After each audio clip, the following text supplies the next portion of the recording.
Well met, lords and ladies, Jacob Butter speaking, and a wet welcome to this week's Walking Wednesday. And what a week it has been. I know that some of you have been eagerly awaiting news of events that have transpired, and I am happy to actually impart them upon you. So, I guess we'll go ahead and start from, where we left off. Because last episode, I'm pretty sure I mentioned that that I'd done the tech rehearsals for the pantomime, and now I have done, well, the pantomime. So, a lot to talk about. In fact, I just left off right before going to the dress rehearsal, actually, which I will say was potentially, earned me a source of panic that I probably could have prevented with a little bit more forward planning. Or not really forward planning because I didn't know it was going to happen, but other times I was, not given a choice in the matter. Basically what happened was, for, again, reasons that I will get into next week, I am in Woking once again. And I was there last week. So in order to get to the dress rehearsal, I decided, okay, there's not going to be enough time to film Walking Wednesday, do what I'm doing here, and also go to, do the rehearsals and go back home and eat. So I thought, okay, well, at least I'll bring a packed lunch of some description. So once I've filmed, I can sit and eat for a bit. Not all of it, but some of it. And that will at least, see me on my merry way. And that was the plan, up until, as it turns out, it took me for the first time down a particular road, because I guess to get to where I was led, we had to go through the larger town that I normally avoid on my way back. Or at least I did. I've been going there increasingly often lately, but there you go.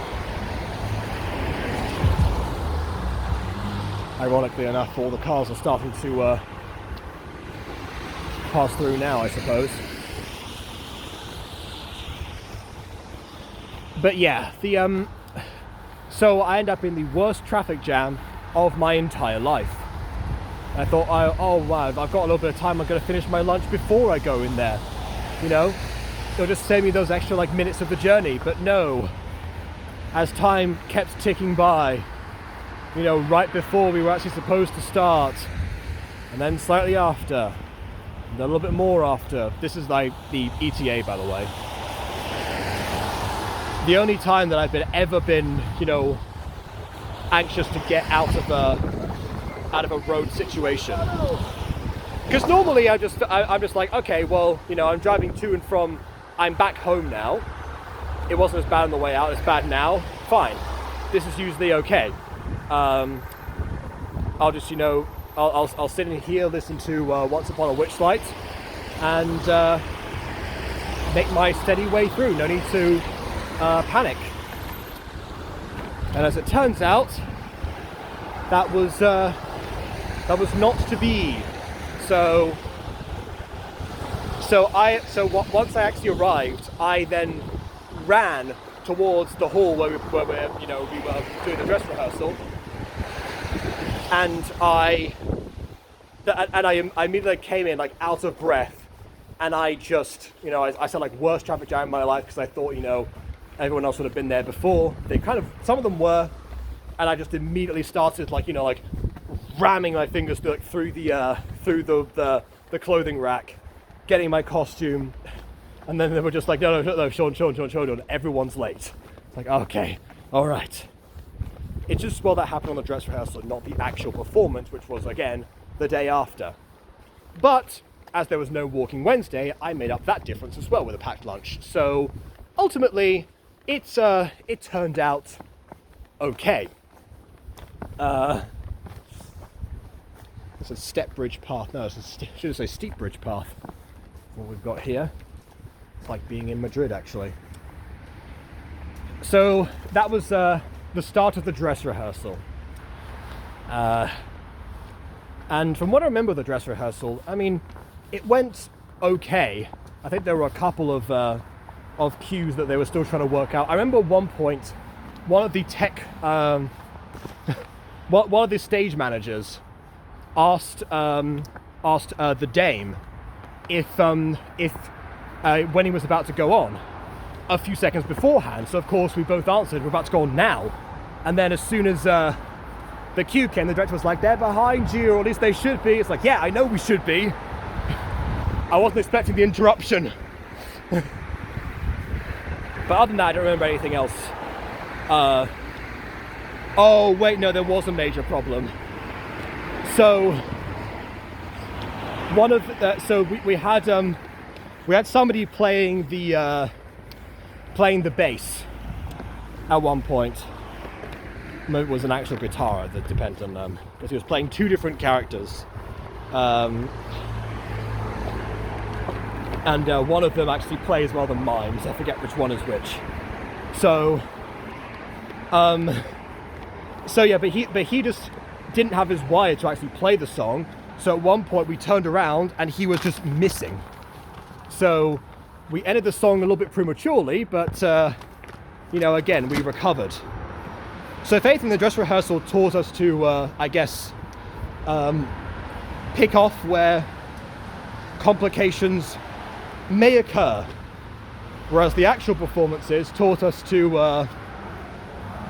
now that we had the plan set in motion, to wing it somewhat. So I guess I can now finally explain what the pantomime actually consists of after all this time. I don't remember if I've said what it was before, but just in case, we were doing a version of Jack and the Beanstalk. And before I actually go into this, by the way, if anyone knows me, there'll be a digital download that I've already ordered that I can probably link to certain people. I don't think I can put it down here because that's way too public of a location. So yeah, if you know me, I can do that. If you don't, then you'll have to probably order it from the website of the creators themselves. I think it costs like £15 or something. So whatever your nation's equivalent, what it might be. I'm not sure if they even have international transactions set up, or if they work that out. I don't know. Anyway. So for everyone else, I will give spoilers to like how it basically ran down. So at the start of the performance, we find out that the best rock band in the world, who are known as King, because they are a version of Queen, just with like a few changed names, are arriving at the village of Rye for a concert. Everyone is excited, and they think especially once he arrives, that good old Jack Trott, who is the biggest King fan in the whole village, he will be ecstatic to find out that they're going to be showing up. They don't know what's going to happen at first, and then, or if it's even true, and then suddenly, out of nowhere, Freddie Venus and Brian June, the versions of Freddie Mercury and Brian May, respectively, emerge, and they ask, Freddie, okay, Freddie, since it's true, you're here, sing us a song. So Freddie, aka me, gets to do the opening number, which is a version of Don't Stop Me Now called Come Join Us Now, and that one, yeah. So there were a few lyrics that were changed, especially according to like how leading into the beanstalk plant. So instead of a superstar rising through the sky like a tiger, it was a beanstalk plant growing in the sky like a sequoia. That was the opening bit. There were a couple of other changed lyrics, just in general, and then ones that I myself also edited, because there are a couple of points where, it's like there's a giant man passing by, is going to destroy you, you gotta go, go, go, and then my line was just the original line, there's no stopping me. But that doesn't make any sense. Why would you say there's no stopping me? Also, I play the giant later on, so implying that you know, there's no stopping me, the giant, is not good because that ruins the reveal later on. So I changed that line to fear his stomping spree. And that was approved by the director very early on. There are a couple of other examples, like in some of the other songs I did, because with Freddie Venus, the thing is that all of his lines are either Queen lyrics actually sung, or they are like the actual musical numbers that have been slightly altered by either the director or by myself. So yeah, Jack unfortunately just misses that performance. He doesn't quite believe that Freddie is there, but he's got more pressing matters, you know, because as his sister Dottie, or Dorothy, reminds him, he's got to go and help his mum like he promised. So then the next scene he goes and helps his mum, the dame, and there's a bunch of slapstick involving eggs, flour, a little bit of cheese, and also the family cow, Whoopsie Daisy, aka the real star of the show.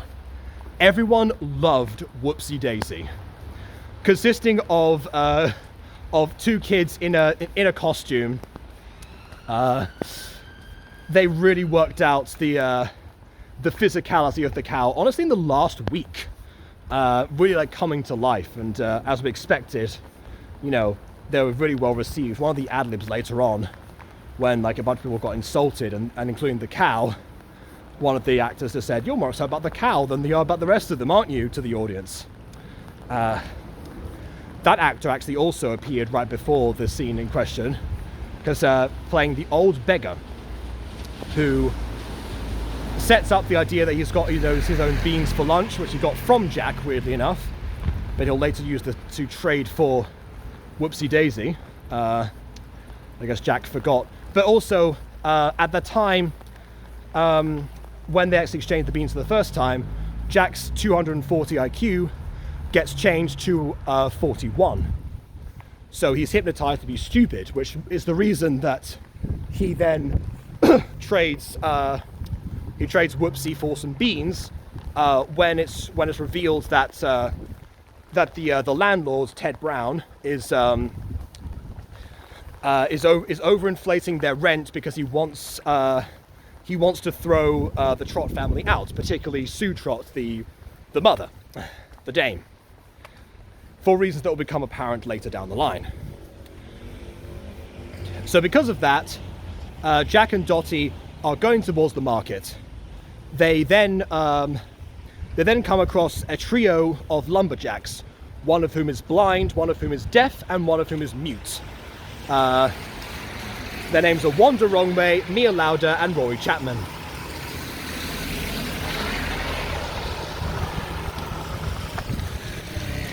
You go down a side road and then everyone seems to follow you. I wish there was some sort of sheltered area here as well, because I'm gonna destroy my phone at this rate. Anyway, so Dottie thinks that she needs to, help these guys out because they are just barely managing. They can barely figure out how to actually chop wood together. So she decides, okay, I'm gonna help these guys out. Jack, you go ahead and take Daisy to the market. Jack never makes it to the market because the beggar comes back and trades Daisy for some magic beans, or he lies and says they're magic beans, and it turns out they are magic beans. So that's a whole thing. So Jack, of course, comes back triumphant. We have the classic scene in the actual fairy tale where, the dame actually blows up at him. The landlord shows up again to kind of taunt them about what's going on. I forgot to mention also his daughter Jill has a massive crush on Jack, and she actually bought him a ticket to the concert, which Dottie had. It was her idea originally. So they're supposed to be going together, but because of the beans incident, it's decided that no, you don't get to go, Jack. You're grounded. Again, I'm paraphrasing a lot of this stuff. I promise it's better than the digital download. It's just I was told to you know, spare no details, and that is what I'm attempting to do. So what else? So while Dottie is going on with the lumberjacks, trying to figure out how they've even survived this long, some of the chorus, basically the friends, which by the way, one of the things I really like about this pantomime is the fact that even the chorus, they had names, they had lines. There were only a few characters who didn't get proper names, like Tickets, for example. The names of the chorus are actually kind of important later on, because it sets up a joke in Act 2, but they have names and they have a little bit of personality. So they say, "Oh, I know of a charmer that can probably help you out. You know, he's so charmer. What, you mean like a wizard? Yeah, a wizard from Australia. I wonder. Could we shorten that, please? Yeah, sure. Wizard of Oz." So you can tell that they're also telling a bit of the or a version of the Wizard of Oz at the same time. That's why Dottie, aka Dorothy, exists. And by the lumberjacks, there are 3 of them as the companions. They just happen to have a already pre-existing history. Honestly, the Wizard of Oz itself would make for a fantastic pantomime on its own. But this version also just, you know, gave a lot more to actually do in the story itself. Because a lot of the theme of this is, you know, illusions and deceptions, and subverting the audience's expectations of what's actually going to happen. Because here's the thing with pantomimes. You always know roughly what you're going to get, or usually. 90% of the time you know what you're going to get. Because either the same company have done the same pantomime multiple times, or other companies have seen other ones, and they're all like local, so they end up like copying each other. And they're all based on fairy tales anyway, so everyone knows what to expect, even like on a story structure level. With Cinderella, for example, you always know that the ball is going to be Act 2, so they have time for the quick costume change. Even if we show the dress transformation towards the middle part. Even if they sing the song Golden without the dress being gold, I will not forget that. That was a huge missed opportunity right there. Anyway, that's not our pantomime, that was a different one. But with this one, because the director knew that everyone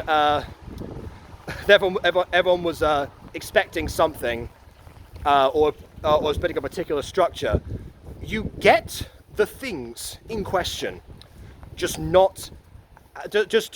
a way that you weren't expecting them to. And they also get tied in with, you know, the Wizard of Oz, and with references to Queen in general. So, and all of that ties in very, very neatly together.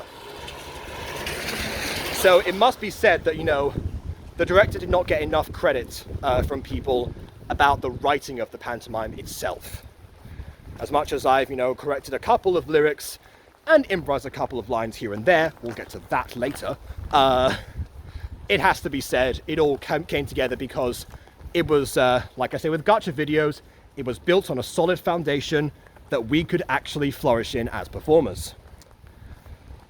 Speaking of the story, more at the end of that scene, you know, the dame tosses the beans away, so the beanstalk grows during Act 2, during the interval. Also, you know, you plug the interval ice creams made from Whoopsie Daisy's milk to help with the rent. You know, every contribution matters, of course. It has to be said. Oh, look at that, I'm on Abbey Road. Wrong city, but, you know. What was I saying?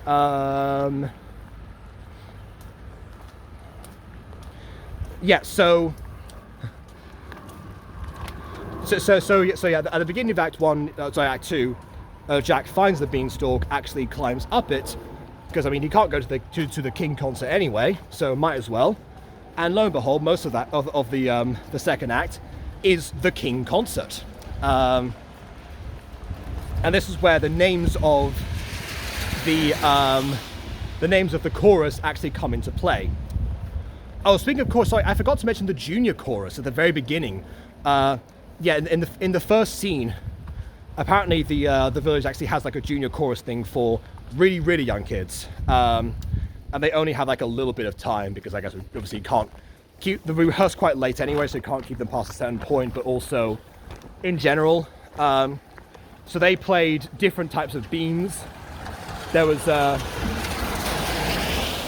I think there was like a marine beam of some kind, or like I think it was like there was a runner bean. There was a Black Eyed Pea as well that sang a couple of Black Eyed Peas references.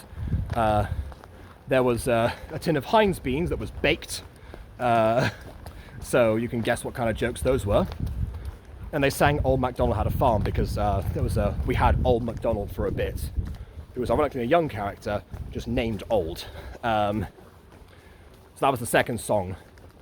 Yeah, not all the songs are me, by the way, because we also had like one that Dottie sings about Whoopsie Daisy, because Old MacDonald sold her cow quite easily, but only got £30. He said, oh, but Daisy's not just any cow, she could do a bunch of tricks. So of course they did a song about that, and that was one of my favourite ones, to be honest. But sorry, back to the beginning of Act 2. This next song is me. So you get to the part where they're talking about like where the regular chorus, not the junior chorus, they're gone by now, but the regular chorus, they come up and one of the only unnamed characters, Tickets, takes them through and is like, ah yes, Mrs. Scaramouche, Mrs. Fandango, what's the weather out there? Thunderbolts and lightning, very, very frightening. And just continues like that through a lot of the Bohemian Rhapsody lyrics, up until Mrs. Beelzebub, who's like, oh, you are a devil. Here, put this aside for me. For who? For me! For me!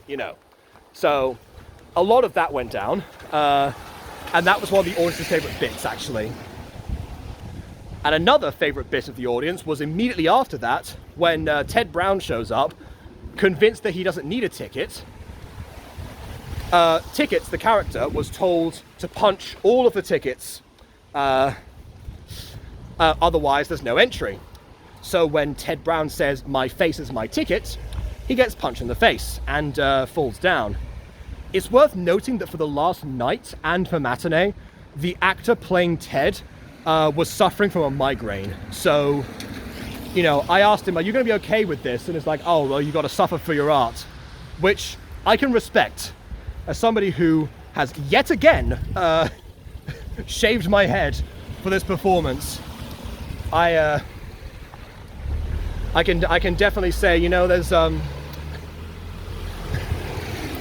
there's a certain amount of sacrifice that one does. Not that I'm worried, because it's just a different haircut than normal.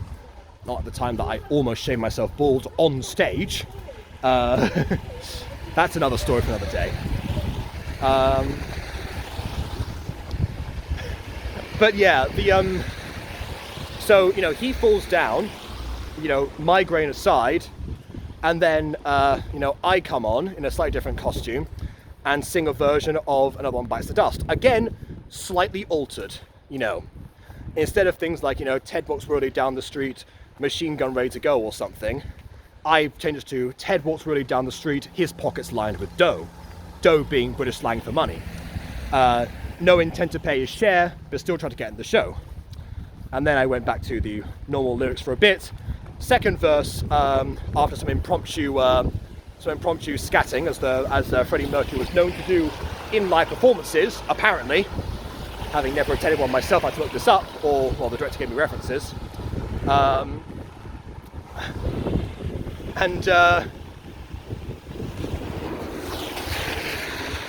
yeah, we what was I going to say? And yeah, we met. No,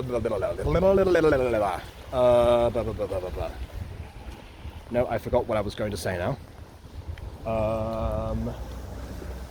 Oh yeah, so at the second part, there was a little bit about how is Trot supposed to get along with Off the Land You Know. he took up everything she had and kicked her out of her home. That was also the director's contribution to the lines there. Which now that I think, well, I mean, I thought about this before. How does Freddie know that's even happened? Because he does speak to Sue Trott later on. A reveal is that they are in fact friends, and his real name is Larry Lurex, which is a rather reference to Freddie Mercury, going by Larry Lurex for a couple of years before taking on the stage name Freddie Mercury. But that's not revealed at that point, so I don't know where he got that information, or if they're in contact or not. Obviously, you have a certain amount of anachronisms in a pantomime like that, where, you know, I have a microphone that I kept on. I had a mic stand as well. The bass and such were properly amplified. There was even a cookbook of I think it was Gary Edwards, I think was his name, well, the chef, which also the dame improvised the reference to him, because it just said the cookbook is referencing this, but because it made it funnier, she went, oh yes, but Gary says to says to put a key to, if the knife is dirty, I've taken the cake out, it's not done yet, or something like that. Again, another joke that I skipped over. I'm skipping a lot of details, so again, people have something to actually see as well. So that's the thing.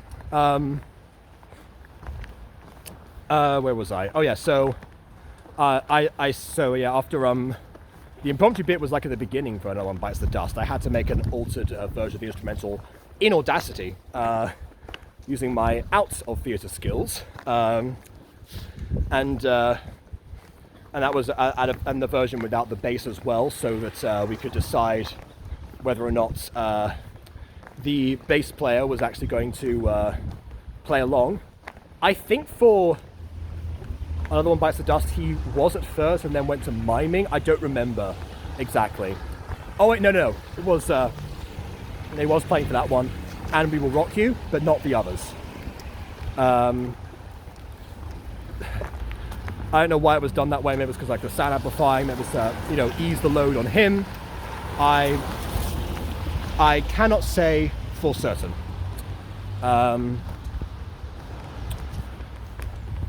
But yeah, what I can tell you is that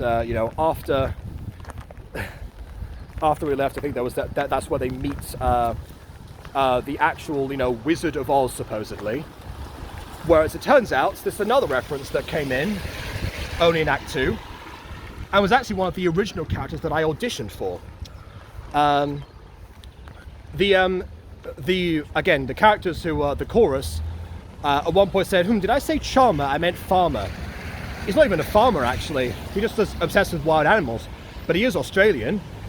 So how is he supposed to help? As it turns out, this was... I don't know how many people know of Steve Irwin. But yeah, so Steve Irwin, very famous TV personality, dealt with a lot of animals, poked a lot of dangerous animals with a stick. In reality, very, very knowledgeable about dangerous wildlife. In this performance, very kooky and somewhat aloof, let's say. So you have the Steve Irwin attire. His name is Irwin itself in the performance. He talks about all these dangerous things, even like as much as like a goose, for example. It's like, oh, I totally saved your life, mate. No need to thank me, even though there's no goose there at all. Stuff of that nature. So they decide, okay, well, we've heard about the sorcerer in the sky, actually. Maybe that's the place to actually go. So Owen comes along with them in case there are dangerous animals to poke with sticks. I forgot to mention they also fold a yellow beaked toad to get to him. Should mention that. And once they actually got up there, this is where we get like the cloud scene for the first time. So the way that the giant was done in this. So what happened was there was a white curtain. The stage crew minimized the lighting, because there was a lot of like lighting effects we were trying to do, and then made it so that the giant was much larger of a shadow projection versus the beggar, who looked like a harp, because was mixed into the talking harp. And that's what Jack saw for the first time when he was up there. And then he eventually goes back down to report that, roughly around the same time that Sue is returning with, again, Freddy / Larry, and we have like a little bit of an exchange of like, oh yes, would you like a drink of some tea or coffee, or perhaps something stronger? To which I reply, we keep a Moet Chandon in a pretty cabinet. Is that kind of scene. We also meet Dottie and the Lumberjacks, who of course are heading towards the beanstalk.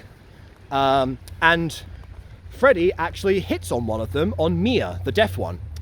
So there's a bit of exchange there where, she thinks he's talking about flatulence, because every time he says heart, she thinks it means fart. At one point, the actress who played Mia, at one point told me that somebody who came to see it, one of the kids, I think, said it was very sad that Freddy and Mia could never understand each other, and she said that her she didn't say the word headcanon. She's not really that generation, but yeah, her headcanon, to paraphrase her, was that they actually met up and they got to properly talk after the events, because at the end the Lumberjacks do stay around. So yeah, and which honestly, if they got together at that point or something, that's that's quite a beautiful headcanon, to be honest, because actually, if you think about it, if Freddy, who is like portraying everything he does through song, if they can actually find some common ground, even though Mia can't actually hear any of his singing, it means that they like each other despite not being able to partake in the thing that one of them is most famous for, and that's quite beautiful. So yeah, I like that headcanon, honestly.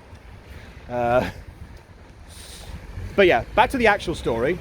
There's a dummy that falls on stage, and then Jack is there, which incidentally, the actress who played Jack liked to press down on my shoes whenever I was by the table. They said that one time I tripped over the tablecloth and I had to, pose as if I did it deliberately, which was a fun bit of improvisation. One of the biggest laughs I got at any point, except for the end, which again I will get to. So after Sue and Freddy leave, to go get some coffee to take Freddy's mind off of the rejection he's just suffered from at the hands of Mia, that's when Jack appears. He mentions the beanstalk. He mentions that he saw giant coins. I forgot to mention the giant was counting as well. So they decide to actually they head up there to try and find the sorcerer and see if they can actually solve all their problems, including the whole rent issue. I'm back on Abbey Road now. I've gone in a circle.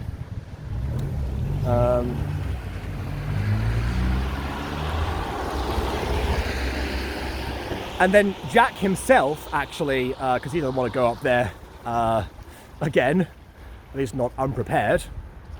He just laments the fact that he once again missed the chance to meet his idol because, again, he didn't actually see Freddy / Larry beforehand.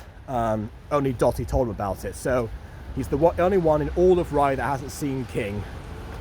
And then that's where the whole he's behind you thing that I mentioned earlier, the bit where we missed the cue in the dress rehearsal because the stage managers were asking us a question. That bit happens, and so we do that a couple of times. He's behind you, or turn around now, and Jack doesn't believe us. That typical pantomime thing. Eventually, Sue spots him, so that whole thing happens. He faints, actually. Jill pours a pail of water over him. I forget to mention a lot to do with Jill, actually. technically the deuteragonist of the piece, but she doesn't have as many appearances as you might think. So, you know, when trying to synopsize the plot, I can't say much about her, but she's there as well. Basically, you know, they're flirting on and off. They're getting together very slowly anyway. Jack has a kiss mark from her, so we don't wait till the end for them to get together. It does happen organically throughout the piece, along with another song in Act 1 that I forgot to mention. Again, please get the digital download. I'm skipping over so much here. It was a very long panto. Obviously, all these things have to tie together, so, you know, naturally, it takes a while to get to such a point. But yeah, so she asked, like, what's the way to the coffee shop, because they've all got lost. Jack says he'll tell her on one condition, which is that he gets to do a sing-along with King, or at least half of them. If only Roger Fitter, or Roger Taylor, were there with his drums, you know, he could do something like that. And then Brian June, with his one line, I think, says, can we get the audience to do that? You know, just if they can clap and stomp, then we can make a beat that way. Naturally going to We Will Rock You. So, you know, Jack kind of leads that process. I share the microphone with him. Even though I was told always to command the stage myself, and you know, I can't avoid, you know, either looking at my co-stars, or, you know, the actual protagonist of the piece and involving him a little bit more. And then, you know, I mentioned, okay, dude, this side will rock you, this side will rock you. Ladies, gentlemen. The dame actually sang for both, ladies and gentlemen, so I kind of like did like a side-eye being like, what are you doing, Sue? Basically. That wasn't in the script, that was just the dame and myself working that bit out. So yeah, After We Will Rock You concludes. As it turns out, you know, Jack says, oh yes, after being kissed by Jill and having still with King, my life's now complete. Sue's not happy about that because Jill is, of course, you know, Ted's daughter, so she calls it fraternizing with the enemy. But and then also, like, chastising him again for the whole bean situation. But there's, as you know, they both know about the beanstalk by now. They know that something's up there. So Jack mentions, oh yes, well there's a giant up there. You know, there's a man-eater, because he misheard the giant before, not saying that grind his bones to make my bread line. That's a misheard line this time, because again, subverting expectations. And yeah, from that point, what was I going to say? From that point, Sue decides, okay, right, we're not going to the coffee shop anymore. You know, she said, this is a very interesting thing, by the way. With pantomimes, there's always an element of crude humor, especially coming from the dame, who often flirts with an audience member or two. And the actor playing the dame, at one point wanted to lean into this a bit more. During the dress rehearsal, because we took so long to get there, or one of the texts, I think, one of the last line that he ever says, aside from the poems at the end, is one about Jill being practically family. And, you know, he was then suggesting, oh, should we add, like, you know, oh yes, we might be in the family way. Which, you know, he decided not to, because also just given given that Jack and Jill were written to be above 15. Supposedly their father, well, Jack and Dottie's father disappeared 15 years ago. So if Jack is the big brother, he must be at least 16 for that to make sense. Probably more, supposedly. But due to casting, the actors playing Jack and Jill and Dottie, I think, were all 12. So we decided, let's not do that line. However, at this point, the way that Sue says, you know, tells Jack to, you know, lead into the giant's gold, is take me up the beanstalk now. Which, quite honestly, I feel like is on a similar level. That line was in the script. So, retroactively, I think he could have gotten away with it. I even had the perfect counter line later on if that did happen, but because it was my cue afterwards, so I could do whatever the heck I wanted. But, you know, it was decided not to. I mean, I guess it was a little bit of a non sequitur compared to the beanstalk thing, honestly. So, yeah. So that didn't happen. What did happen is that after that point, Freddie is left alone on stage because I think Brian just kind of scarpers on his own at some point, just randomly. He kind of does that. And I then do something which was supposedly to give the stage managers time to set up the final scene, well, the penultimate scene, with the clouds again. And that whole thing takes a while to set up correctly. One thing that Freddie Mercury used to do, again, according to the references that I was given by the director, was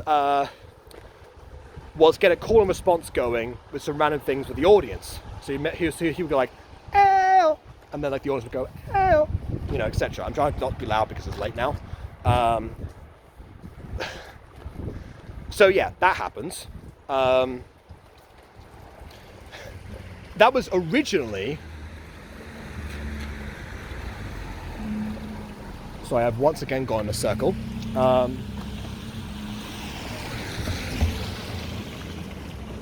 wait, no, this was the way No, I didn't come this way. Okay, yeah, sorry. So I'm trying to loop back.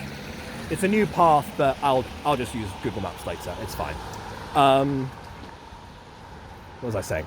So yeah, so I do a couple of AOs, call and responses, a bit of Aretha Franklin apparently as well is one thing that he did at some point. And that originally went on for about 2 minutes. I originally like bulleted it behind the stage and went, how are they doing? Okay, a little bit more. Ow! You know, ow! That stuff. So, but they shortened it significantly. So I only had to do like a couple of them before I then, got the signal from one of these sound technicians. I said my only spoken line of, all right, you can join the band. And then off I went. That was it for Freddie.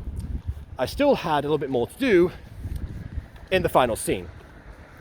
The final scene starts off with Dottie and the Owen and the Lumberjacks doing shadow puppets, while the jokes in that one was that Wanda, the blind one, does the best shadow puppets because they're all just like cardboard stuff.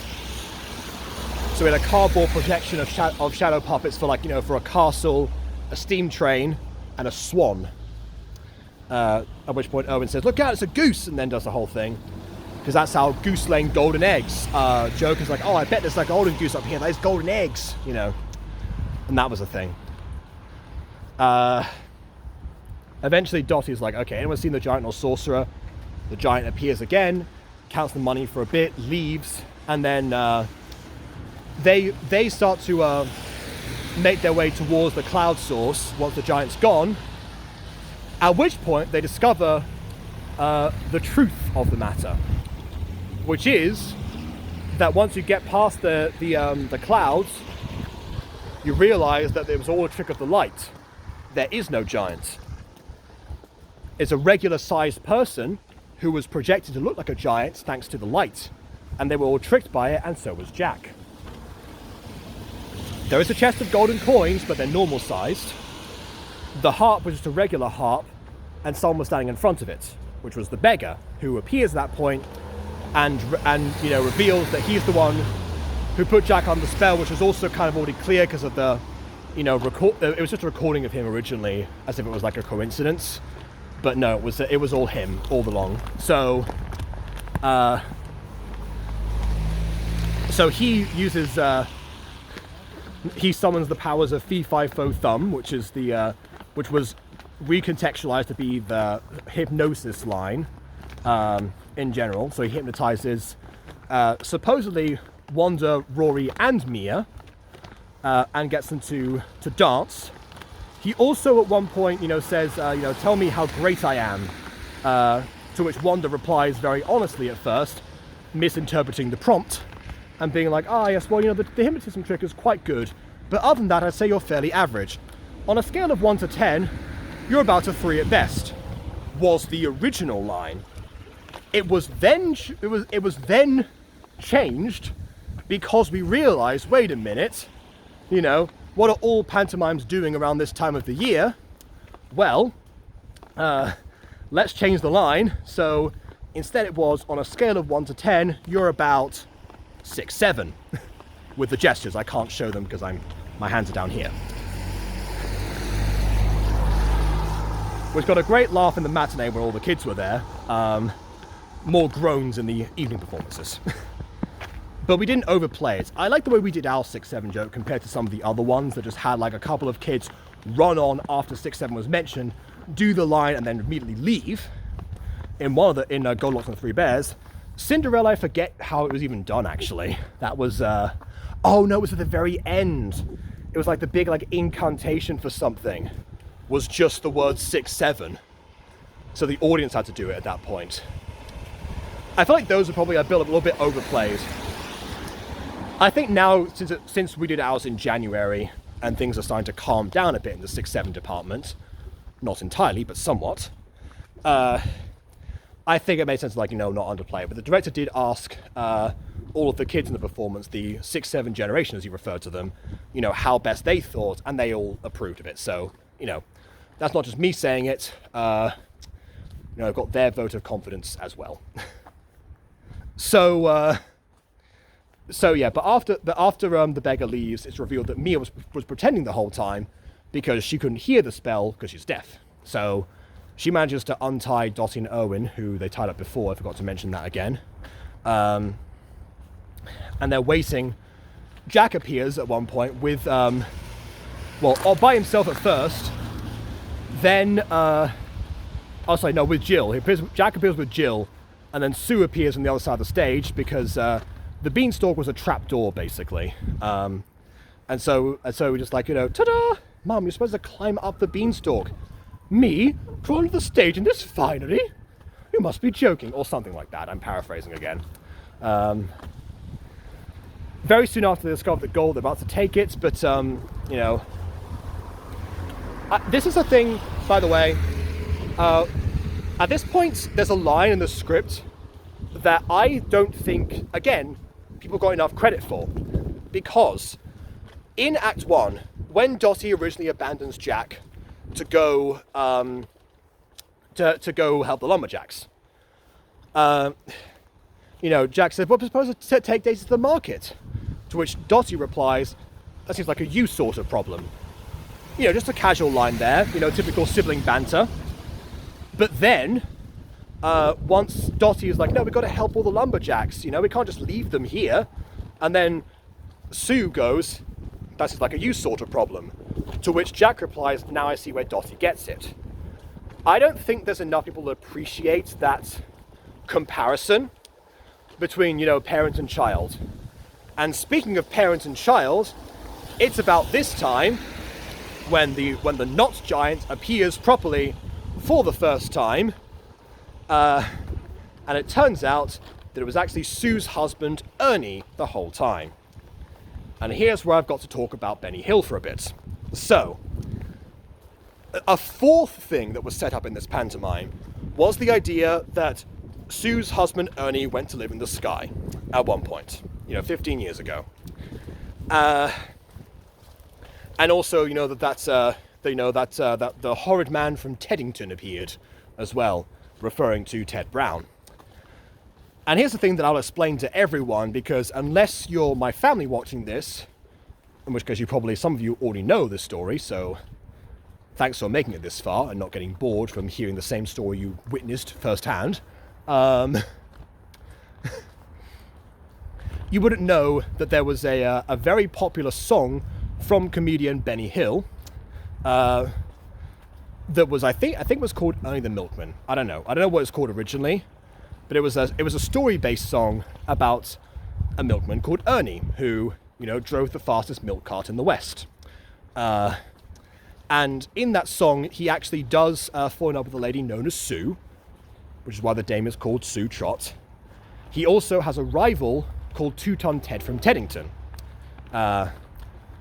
who incidentally at this point is revealed or later on is revealed that the beggar and Ted are the same person. So it's all one villain rather than two. which honestly pantomimes need more than one like antagonistic force, honestly. But either way, the reveal of Ted got a lot of people. One person, when he made like a joke of like, it's been sold for a better price, has she? Referring to Whoopsie Daisy. One person even gasped in the audience, putting together what had happened and why Ted knew to make that pun in the first place. Other times, because the beggar was fully, masked down, just had a beard, you couldn't see his face at all, and was also doing a different accent. So once it was revealed, there's a lot of people who went like, oh, or like boo, because obviously that's what you do in pantomimes anyway. So yeah, but the Ernie reveal caught people off guard a little bit because, again, depends on demographics. I think I mentioned this in the quiz, when I mentioned the quiz last week, that one of the questions was, who pulls the fastest milk cart in the West?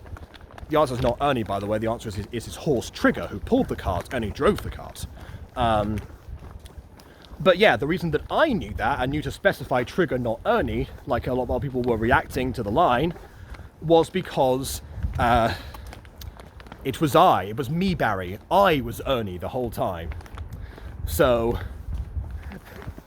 yeah, and it's worth noting at this point, I also tried my best to, keep up the stomping as much as I could during that time, even when I actually had to tie up a bunch of people because I'm still hypnotized. So Ted comes back, says to us, make sure to keep everyone tied up, and then they have to try and find a plan to escape. And I actually have a bit where I'm like holding the rope, and as they're trying to shuffle to like, talk to each other on the stage, I'm having to like, go around and like stomp all over the place, because otherwise why was I stomping before? That had to be, a conscious actor's choice, So that happened. Also, I spoke in this voice the whole time because I didn't want to sound like Freddy, which I got credit for from the kids as well, not knowing, about that I'm a voice actor and do the stuff all the time anyway.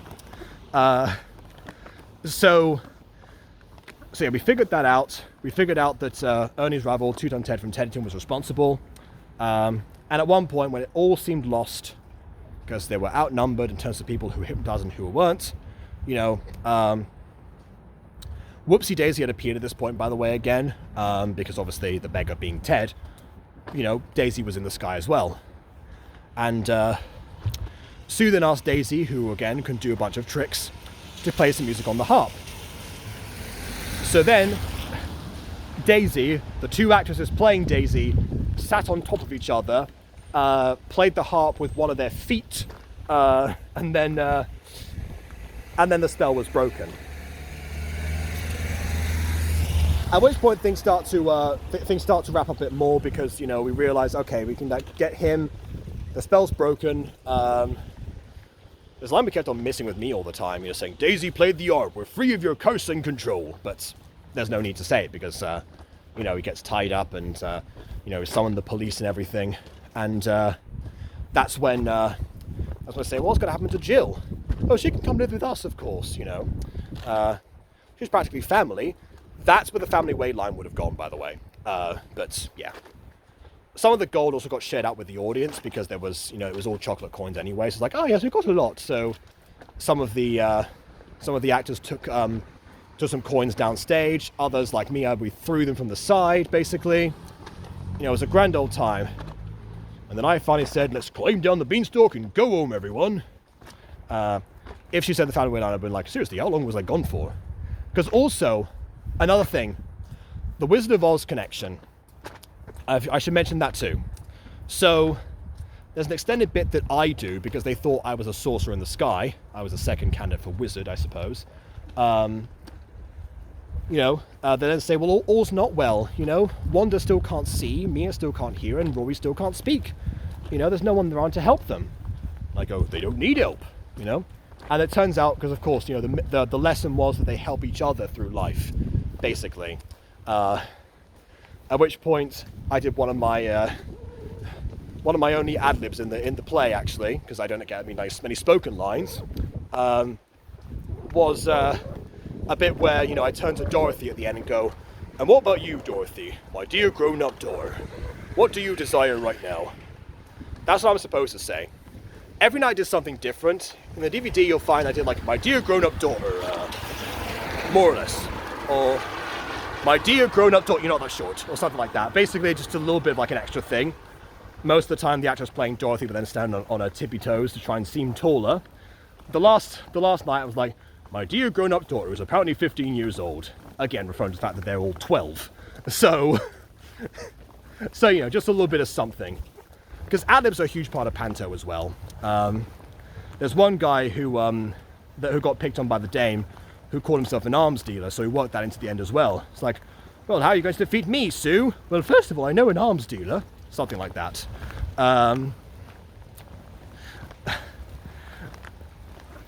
And honestly, the actor playing Ted and the Beggar was, you know, one of the biggest ad-libbers of all time. So, you know, grand old time there.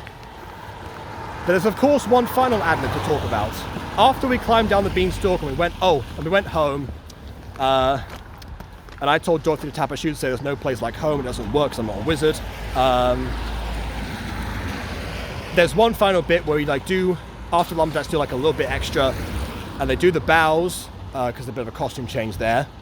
That's one scene I probably could have thought to cut, to be honest, because we all know it'd been long enough anyway. But we did our bows. At the end of pantomimes, a lot of the time, what you'll do is you'll have either some rhyming couplets or in this case, I'm a pentameter, and then they'll have like something there for, you know, all's well that ends well, stories come to an end, something, Jill is my girlfriend, was Jack's line. You know, it continues like that. You know, Jack's finally knows that he's more than just a mate. It took him long enough, it was worth the wait. Something like that, basically. And so, you know, and here's the thing. Every year we used to watch the Ivanano pantomime, which is a different pantomime somewhere else, not where we performed. And every year there were like a lot of like big, you know, recognizable names. There was Peter Gordon, who I actually performed with once before in Peter Pan, ironically. He's the local radio DJ, so he's a local celebrity. There was Jamie Brooke, who no longer does it, I don't think, but he used to be the comic relief every year, so he was Buttons 3 times in Cinderella, I think. And then, of course, there's one person who usually is the antagonist, or one of the antagonists, Kit Hesketh Harvey. You know, known as the Rat King, one of the ugly stepsisters a couple of times, you know, that kind of thing. And Peter Gordon's normally the Dame, who is the other stepsister in this case. So, one thing that Kit Hesketh Harvey used to do a lot, aside from being the one to pick on the audience mostly, even like choosing a henchman at one point, was to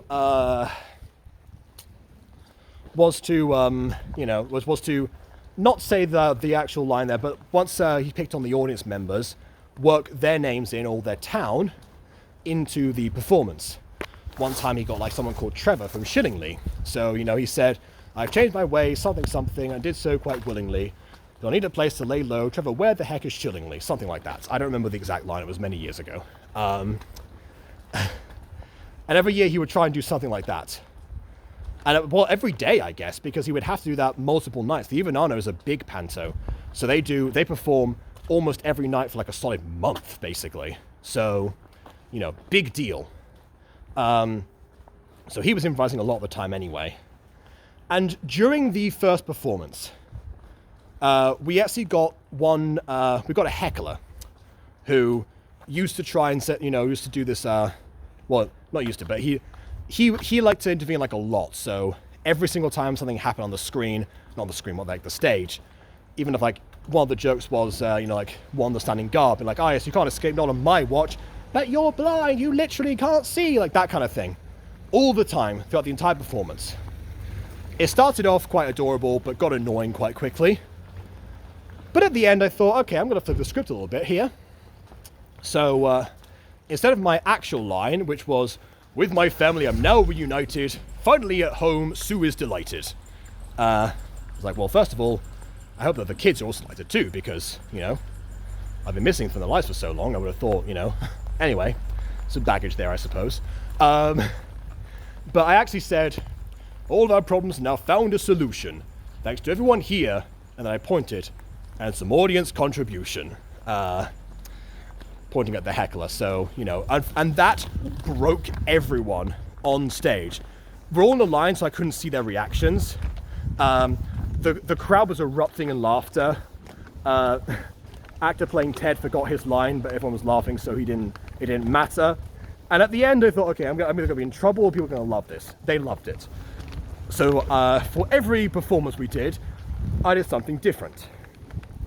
I don't remember what I said in the second performance, actually.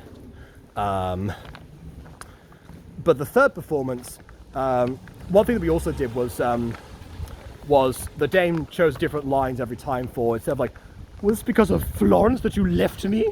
Who? The girl next door. So instead of that, just pick on like a different person each time. So the name changed every night. One time it was actually someone named Keeley who was behind the scene, helping us, part of the makeup department as well, at times.